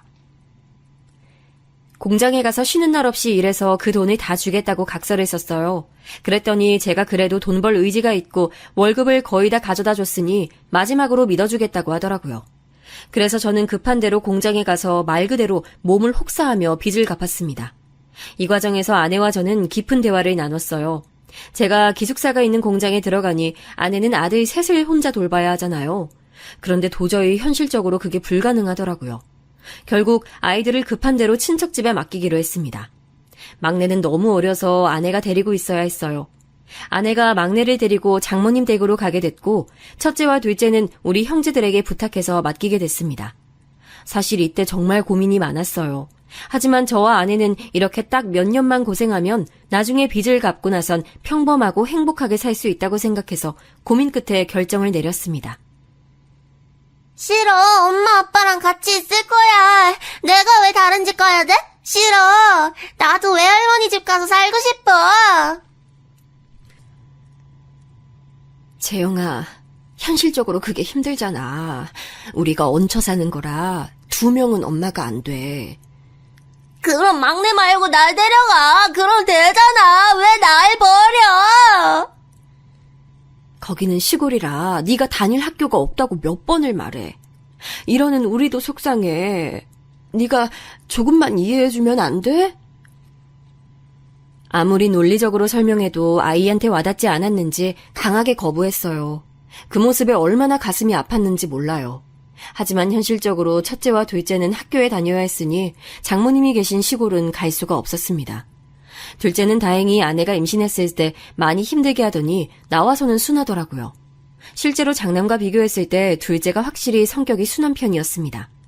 아내와 제가 설득하니 둘째는 그냥 조용히 고개를 끄덕이며 알겠다고 순응했어요. 아니면 본인 형이 너무 난리를 치니 자기까지 그러기 쉽지 않았을 수도 있고요. 제 형제 중에 그나마 제일 형편이 괜찮고 제게 가장 우호적인 쿤나나네 집으로는 첫째를 보냈습니다. 그리고 큰형의 집으로 둘째를 보냈어요. 보내면서 얼마나 미안한 마음이 들었는지 모릅니다. 우리 형제들에게도 그렇고 자식들에게도 못할 짓이라고 느꼈죠. 만약 제가 장사할 때 베풀지 않았다면 고개를 들고 싶지도 않았을 거예요. 첫째와 둘째를 각각 다른 집에 보내고 아내도 장모님 곁으로 보낸 뒤 혼자 정말 많은 눈물을 흘렸습니다. 자괴감도 들었고 너무 가슴이 아팠어요. 하지만 그럴 때일수록 정신을 차려야 한다고 생각했습니다. 그래서 일기를 쓰며 다짐했어요. 내가 이 빚만 갚으면 진짜 우리 가족을 위해 희생하며 살아야지 다짐하고 또 다짐했습니다. 그렇게 집 근처에 있던 공장으로 들어갔는데 마침 그 공장이 자동차 부품을 만드는 공장이었어요. 둘째 형 옆에서 정비소를 같이 했던 경험이 있으니 적응도 쉽게 할 수 있었습니다. 그러면서 자동차에 대한 지식도 늘어났어요. 쉬는 날이 없이 제 근무 일정을 짜달라고 하니 처음에 공장에서는 안 좋은 반응이었습니다. 그러다 도망가는 사람 한두를 본 게 아니라며 말리더라고요. 그래서 저는 때로는 솔직한 게 최고라고 생각하며 말했습니다. 지금 빚을 갚아야 하고 내 새끼들이 다른 집으로 흩어져 있다고 말했어요. 그랬더니 바로 또 수긍하더라고요. 그래서 진짜로 저는 3년 동안 하루도 쉰 적이 없습니다. 오히려 다른 직원들이 도망가거나 혹은 잔업이 필요하면 잠도 자지 않고 제가 대신 나서서 일했어요. 그러면서 월급을 받으면 바로 사채업자들에게 넘겼습니다. 처음엔 2년이면 되겠지 생각했는데 빚이 워낙 많아 3년으로 늘어났어요. 가끔 아내가 찾아오면 밥 한 끼 정도는 밖에서 먹곤 했습니다.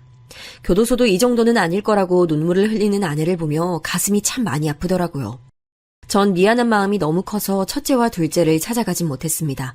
대신 아내가 제사며 명절이며 빠지지 않고 저 대신 참석했다고 해요. 공장에 가서 빚을 갚느라 바쁜 남편을 대신해 아내가 그 고생을 했던 거죠. 나중에 들은 건데 아내는 첫째와 둘째를 맡기고 너무 미안한 마음이 들었다고 합니다. 그래서 혼자 처가에 얹혀 살며 나네 집에 가서 일손을 돕고 밭일을 내서 그 돈을 보냈다고 하더라고요. 이래서 제가 아내에게 제 인생의 은인이라고 부르는 거랍니다. 그렇게 지옥 같던 3년이 끝나고 저는 마침내 사채업자들에게서 벗어날 수 있었습니다. 우스운 말인데 사채업자들이 제게 대단하다고 하더라고요. 본인들도 제가 갚을 줄은 몰랐었나 봐요. 저는 빚을 갚고도 반년이 더 공장에서 일해서 목돈을 마련하고 공장에 나왔습니다.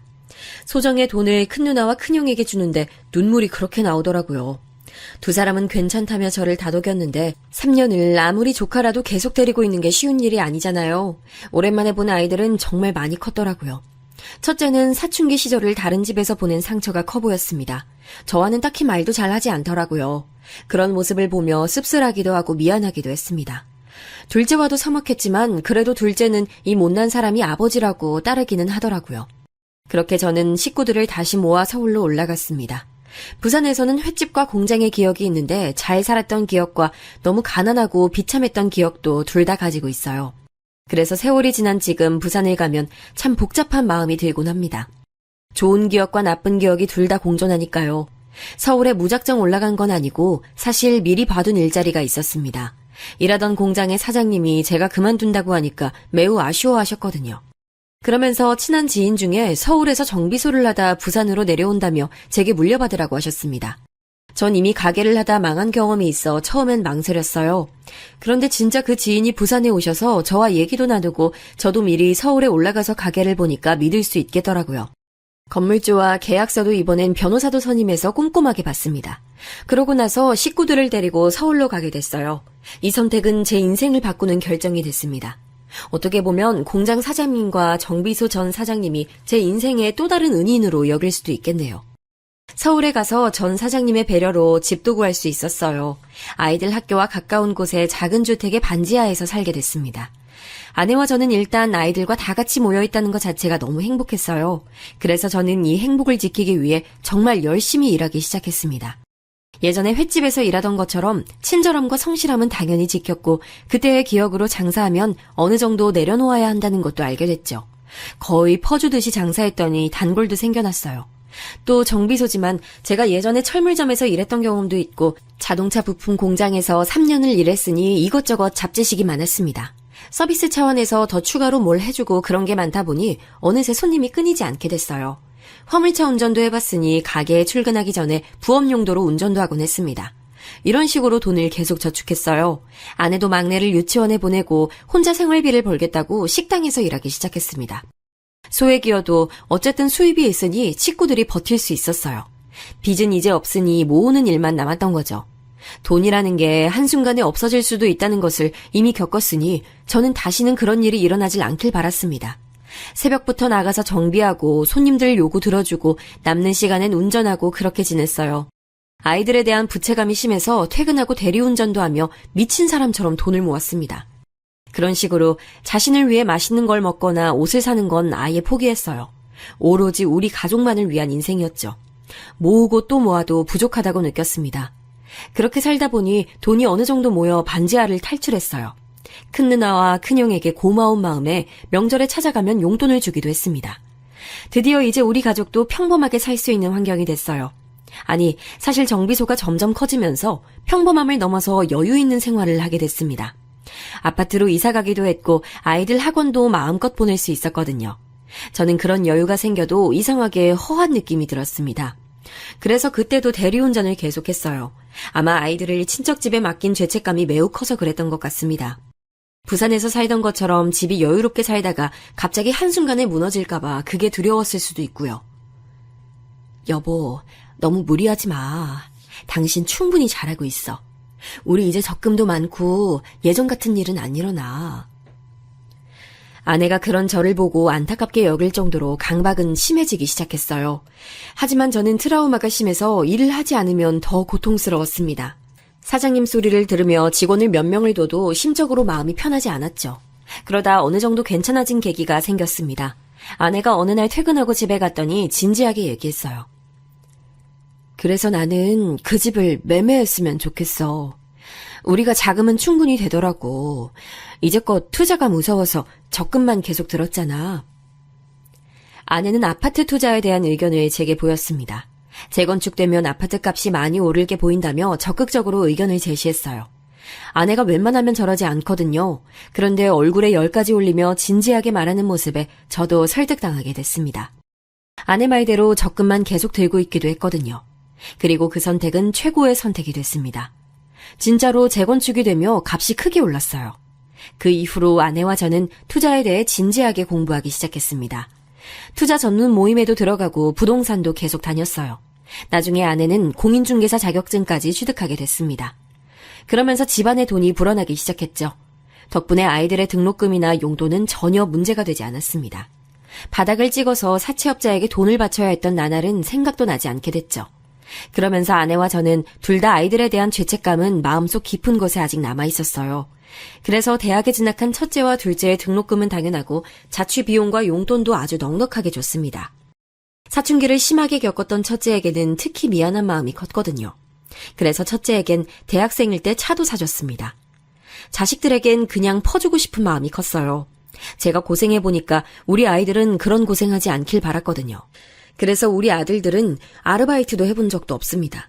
그래도 전 괜찮았어요. 투자로 돈을 많이 벌면서도 저는 아내 몰래 종종 대리운전을 계속했습니다. 돈이 없어서 아이들을 형제들 집에 맡겼던 게 너무 속상했거든요. 이미 제가 운영하는 정비소가 망해도 먹고 살 수 있는 형편이 된 지 오래였지만 그래도 자꾸 그 기억이 떠올랐습니다. 어느덧 첫째는 대학을 졸업하고 취업하게 됐어요. 아직도 제 기억 속엔 아내가 첫째를 임신하고 태교하던 게 눈에 선한데 취직이라니 감회가 남달랐습니다. 사실 첫째는 대학생 때 성적이 좋거나 그러지 않았어요. 학사 경고도 받았고 놀러 다니기 바빴습니다. 그래도 단 한 번도 뭐라 한 적이 없어요. 그냥 제 아픈 손가락이었거든요. 장남은 졸업 후 집과 가까운 중소기업에 취업하게 됐습니다. 딱히 잘난 경험이 없어서 그저 그런 회사에 취업하게 됐죠. 저는 아들이 내심 정비소를 물려받으면 어떨지 생각했는데 첫째는 전혀 그런 마음이 보이지 않았어요. 대신 둘째가 정비소에 관심이 많았습니다. 전공이 또 자동차 관련 쪽이라 둘째는 제 일에 흥미를 보였어요. 그래서 둘째는 종종 제 가게에 나와 저를 많이 도와줬습니다. 그런 둘째가 고마웠어요. 그러면서 첫째와 막내에 대해 관심도 유지하려 노력했습니다. 어느덧 시간이 지나 첫째가 결혼한다고 여자를 데려왔어요. 제가 딸이 없다 보니 며느리를 어떻게 대해야 할지 전혀 모르겠더라고요. 그건 아내도 똑같은 마음이었습니다. 안녕하세요. 어서 와요. 오느라 수고 많았어요. 차린 건 별로 없지만 맛있게 드세요. 아, 네. 사실 며느리의 첫인상은 좋지 않았습니다. 저와 아내는 첫 며느리고 또 자식이 아들밖에 없잖아요. 그래서 최대한 친절하게 배려해주려 노력했습니다. 그런데 며느리는 처음 인사 온다고 했을 때부터 무표정에 제대로 대답하지도 않더라고요. 그래서 처음 보자마자 기분이 상했습니다. 며느리가 집으로 가고 저는 아들에게 진지하게 말했어요. 사람 됨됨이가 중요하잖아. 저렇게 어른 앞에서 결혼하러 왔는데 무뚝뚝하면 인성이 그렇게 좋아 보이진 않아. 아버지는 저한테 해준 게 뭐가 있어요? 나 어릴 때 다른 집 보내놓고 그런 말이 나와요? 나 그때 받은 상처 생각하면 눈물이 나온다고요. 결혼은 제 마음대로 하게 해주세요. 저와 아내는 첫째가 저렇게 종종 어릴 때 친척집에서 보낸 경험을 얘기하면 너무 마음이 아팠습니다. 저도 어쩔 수 없는 선택이었지만 그건 제 욕심이었겠죠. 둘째는 전혀 그런 말을 하지 않아서 괜찮았어요. 하지만 첫째가 실제로 집에 데려오고 많이 힘들어했던 것을 저는 기억했습니다. 자식 이기는 부모 없다고 하죠. 그래서 우리 부부가 첫째 결혼에 대해 해줄 수 있는 건 바로 금전적인 부분이라 생각했어요. 장남 회사 옆에 고급 아파트도 얻어줬고 결혼 자금이 부족해 보여서 결혼 준비에 관한 비용도 다 내줬습니다. 며느리가 결혼식을 강남의 고급 호텔에서 하고 싶다길래 그것도 하게 해줬어요. 드레스 선택부터 혼수까지 원하는 게 있으면 다 들어줬습니다.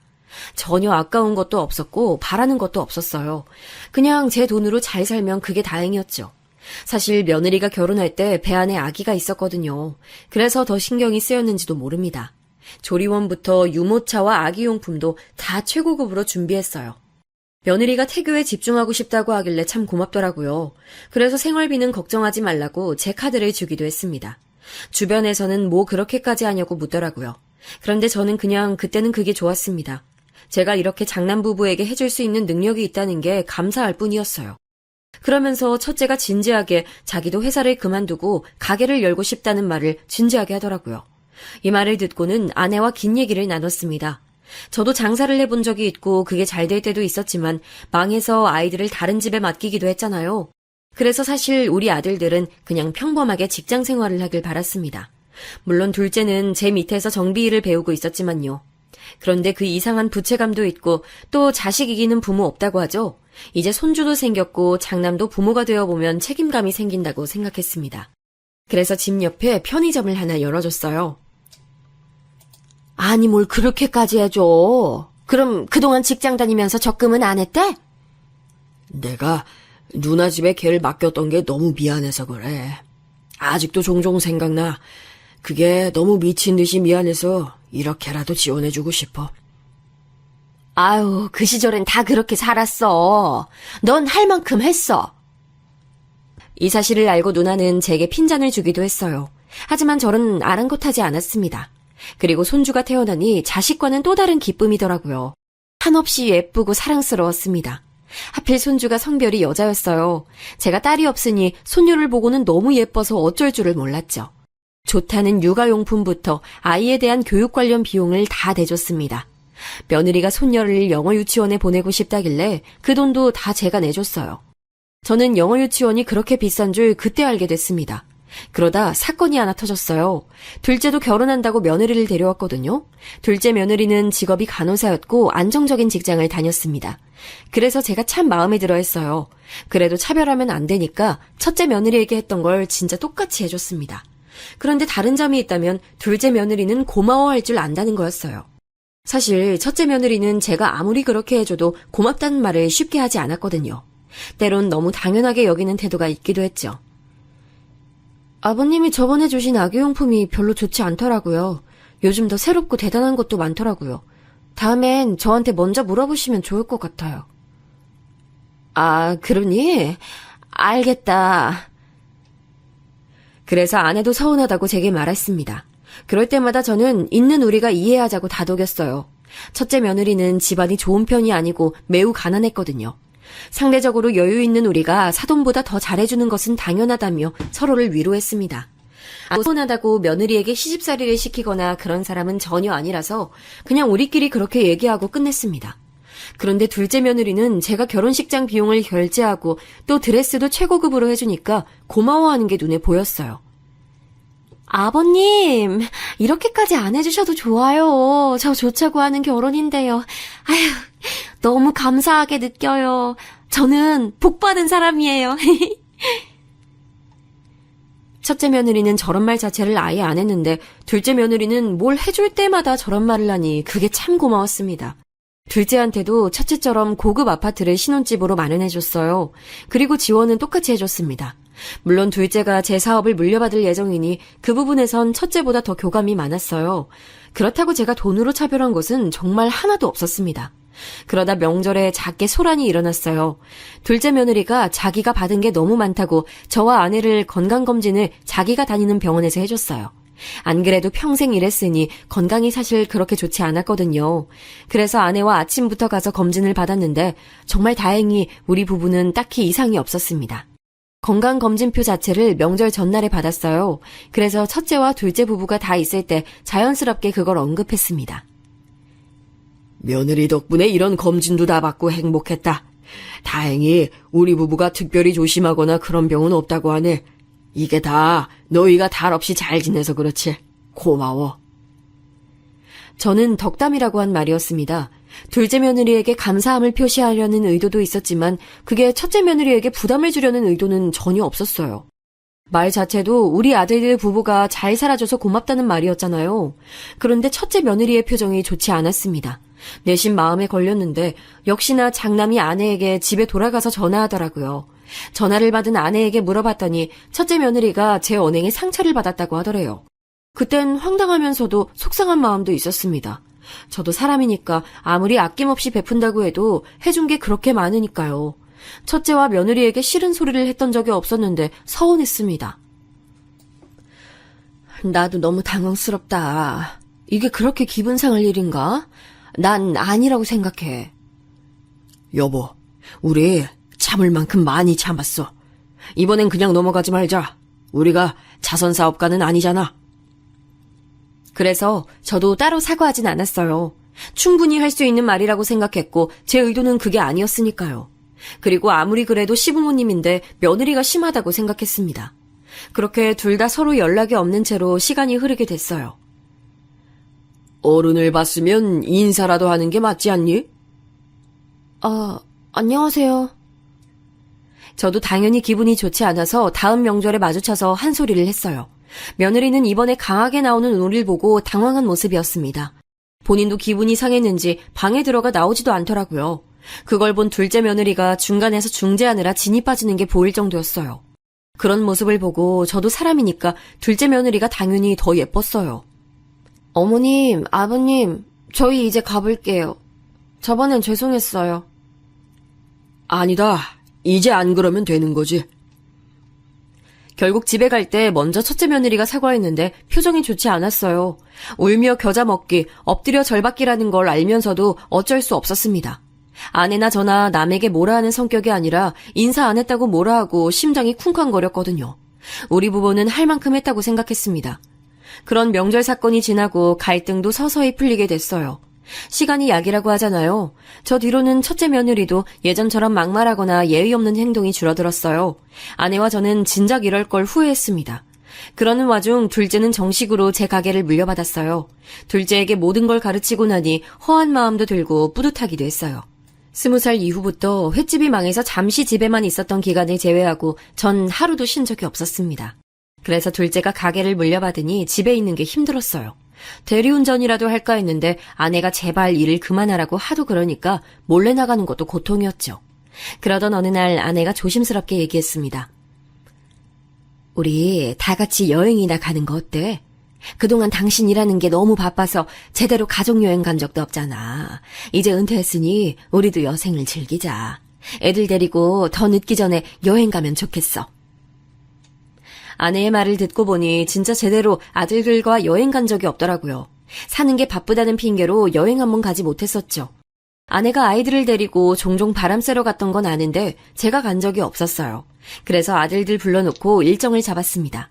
그런데 가족여행이 아이들이 어리면 그냥 가면 되는데 다들 직장이 있으니 일정 잡는 게 쉽지 않았어요. 특히 둘째는 본인 가게를 물려받은 지 얼마 되지 않았으니 이번 여행에선 빠진다고 하더라고요. 막내도 취업 준비가 바빠 면접 일정이 계속 있다고 빠지겠다고 했습니다. 결국 되는 게 장남 부부밖에 없었어요. 그래서 저와 아내 그리고 장남 부부가 같이 섬으로 여행을 갔습니다. 아내는 이왕 가는 거 가서 재밌게 놀고 첫째 부부가 서운한 게 있다면 그것도 풀고 오자고 하더라고요. 저도 동의했죠. 그래서 즐겁게 여행 준비를 했습니다. 그런데 여행 전날 밤 아내가 갑작스럽게 다리를 다쳤어요. 계단에서 굴렀는데 다른 곳은 다 괜찮았지만 발목이 심하게 다쳐서 걷질 못하더라고요. 결국 아내는 여행을 함께 가지 못하게 됐습니다. 그래서 결국 가는 인원이 장남네 부부와 손녀 그리고 저 이렇게 가게 됐어요. 아버님은 가실 수 있잖아요. 그래도 가셔야죠. 이미 예약도 다 했어요. 어머님은 다음에 같이 가시면 되잖아요. 무조건 아버님은 같이 가세요. 알겠죠? 그래, 당신은 다녀오는 게 좋겠어. 난 나중에 다리 다 나으면 그때 같이 가자. 아내가 다쳐 장남 부부끼리만 갔다 오라고 했는데 웬일인지 첫째 며느리가 무조건 저를 데리고 가겠다고 해서 얼마나 기뻤는지 몰라요. 이번 기회에 가서 서로 혹시 앙금이 있으면 확실히 없애자 생각했습니다. 그래서 설렘 마음으로 같이 여행을 떠났어요. 당일 아침엔 굉장히 즐거웠습니다. 전날 잠을 자면서 아내도 걱정되었는데 또 설레기도 했어요. 확실히 다른 곳에 가서 상쾌한 공기를 맛보니 기분이 좋았습니다. 여행을 다녀오고 아내에게 있었던 일을 다 말해주고 원래 계획했던 것처럼 지방에 가서 조용하게 둘이 여생을 보내자고 다짐도 했죠. 그렇게 손녀와 장남 부부와 남해에 있는 섬으로 여행을 갔어요. 장남이 섭외했다고 하는 선장님을 만나 배를 타고 이동했어요. 근데 분명 멀미약을 먹었는데도 정신이 혼미하더라고요. 배를 타고 굽이굽이 얼마나 많이 들어갔는지 몰라요. 도착했더니 거의 무인도였습니다. 사람도 없고 한적하니 참 기분이 좋더라고요. 그렇게 완전히 밤이 되기 직전이었습니다. 혼자 파도를 보며 생각에 잠겨 있다 보니 시간이 많이 지나더라고요. 그래서 장남 부부에게 뭐라도 먹지 않겠냐고 물으려고 자리에서 일어났는데 그때였어요. 어르신, 저랑 무조건 도망치셔야 돼요. 지금이요. 지금 아니면 밤이 어두워서 그땐 탈출하기 힘들어요. 저랑 가세요. 갑자기 선장이 제 팔을 잡고 배로 끌고 갔어요. 영문을 몰라 당황하며 무슨 일이냐고 물었는데 일단 빨리 배에 타란 말을 하더라고요. 그렇게 얼떨결에 배에 탔는데 선장이 진지하게 속삭였습니다. 어르신, 제가 사실은 배를 정비하다 대화를 엿들었어요. 어르신 명의 앞으로 집이 좀 많으세요? 선생님 여기에 버려두고 죽은 척 사망 신고하고 유산 상속 얘기하던데 친아들 맞아요? 며느리도 신나서 보험 서류를 얘기하더라고요. 저는 선장의 말에 너무 충격을 받았습니다. 여행 온 줄 알았는데 그게 사실은 저를 섬에 버리고 갈 계획이었다니요. 배신감에 휩싸였는데 그래도 처음 보는 선장보다 아들 부부를 믿고 싶은 마음이 컸습니다. 그래서 일단 알겠다 대답하고 저를 말리는 선장도 뿌리치고 아들 부부에게 향했어요. 그런데 선장의 말은 진실이었습니다. 아니, 그러니까 그냥 여기다 두고 가면 어차피 누가 알아. 사망 신고하면 그만이지. 실종됐다고 하고 나머지는 일단 가서 알아보자. 그렇긴 하지? 아, 그럼 선장한테 내일 아침에 빨리 떠나자고 해야겠네. 아, 선장은 어디 간 거야? 장남과 첫째 며느린 진짜 저를 버릴 계획이었습니다. 그걸 듣고 저는 눈물이 나오기 시작했어요. 그래서 선장을 따라 다시 육지로 오는 내내 오열했습니다. 그런 절 보고 선장은 안타깝다고 하며 이런 경우가 또 꽤 있다고 말하더라고요. 서울로 올라오며 참 많은 생각이 들었습니다. 그렇게 고생하며 돈을 벌고 그걸 아낌없이 베풀었는데 돌아오는 건 배신이었죠. 집에 가서 아내 얼굴을 보니 눈물이 하염없이 더 나왔어요. 그래서 한숨 자고 일어나 아내에게 있었던 일을 다 말했더니 아내가 미친 듯이 화를 내더라고요. 그리고 둘째 부부를 불러 진실을 토로했습니다. 형이 그랬다고요? 아버지, 나 사실 진짜 형 마음에 들지 않아요. 어릴 때 남의 집에서 살았던 거 형만 그랬어요? 나도 똑같았어. 근데 그때 가장 힘들었던 건 아버지잖아요. 나는 그거 알아서 투정도 못했어요. 둘째는 제 마음을 다독여줬습니다. 그 뒤론 저도 정신이 똑바로 들었어요. 마침 큰 누나에게 연락이 와서 있었던 일을 다 털어놓았더니 큰 누나도 대신 화를 내줬습니다. 그 시절에 힘들지 않은 사람이 누가 있냐며 제 편을 들어주더라고요. 배신감에 저는 병원도 다니고 힘든 시기를 보냈어요. 장남 부부는 어떻게 섬에서 나왔는지 우리 집으로 와서 무릎을 꿇고 빌기 시작했습니다. 아버지, 제가 잘못했어요. 한 번만 봐주세요. 진짜 미쳤었나 봐요. 아버지가 둘째한테 가게 물려주고 그랬던 게 질투가 났어요. 아버님, 저희가 죄송해요. 진짜 죄송해요. 저희 실제로 그럴 생각은 전혀 없었어요. 정말이에요. 아무리 그렇게 두 명이 빌어도 제 마음은 바뀌지 않았어요. 그래서 어차피 제 명의였던 장남 아파트와 편의점도 다 처분했습니다. 그렇게 예쁘던 손녀도 더 애정이 생기지 않더라고요. 그래서 지원도 죄다 끊었어요. 그 뒤론 모든 재산을 둘째와 막내에게 주고 아내와 시골로 돌아왔습니다. 지금은 그래서 여생을 평화롭게 보내고 있어요. 제 인생의 마지막 은인은 바로 그 선장입니다. 너무 감사해서 따로 보답도 크게 했어요. 아니라고 자기는 할 도리를 한 거라며 거절하는데 저한텐 은인이었죠. 그래서 억지로 돈 봉투를 주고 떠났어요. 여러분, 제 사연은 여기까지입니다. 지금은 장남부부와 아예 연락을 끊어서 어떻게 사는지도 몰라요. 생일이나 명절 때도 둘째 부부와 막내하고만 연락하고 있습니다. 둘째는 형이 괘씸하다고 하더라고요. 아마 앞으로 우리 가족과 장남부부가 만날 일은 전혀 없을 것 같아요. 아내와 저는 이렇게 평화롭게 남은 생을 살려고 합니다. 들어주셔서 감사합니다.